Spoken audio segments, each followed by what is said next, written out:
വന്ദേ ഭാരത് ട്രെയിനിൽ കയറാനുള്ള മോഹവുമായി ഞാൻ എറണാകുളം ജംഗ്ഷനിൽ നിന്നും ബാംഗ്ലൂരിലേക്കുള്ള ടിക്കറ്റ് ഏകദേശം 14 ദിവസം മുമ്പ് ബുക്ക് ചെയ്യുകയും ടിക്കറ്റിൽ അറിയിച്ചതിനെ തുടർന്ന് 2:20 പുറപ്പെടേണ്ട ട്രെയിൻ അന്നേ ദിവസം റെയിൽവേ സ്റ്റേഷനിലെത്തിയത് 5:45. തുടർന്ന് 6 മണിക്ക് പുറപ്പെട്ട ട്രെയിൻ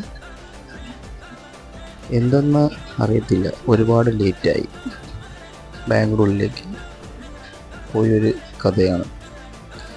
ആദ്യം തന്നെ ട്രെയിനിൽ നമ്മൾ കയറുമ്പോൾ ഒരു ബോട്ടിൽ വാട്ടർ, പിന്നീട് ഒരു ന്യൂസ് പേപ്പർ, പിന്നീട് ടീ ആൻഡ് സ്നാക്സ് ഇതെല്ലാം കിട്ടിയതിന് ശേഷം ഏകദേശം വെളുപ്പിന് 2 മണിയോട് ആയി നമുക്ക് ഡിന്നർ തന്നു.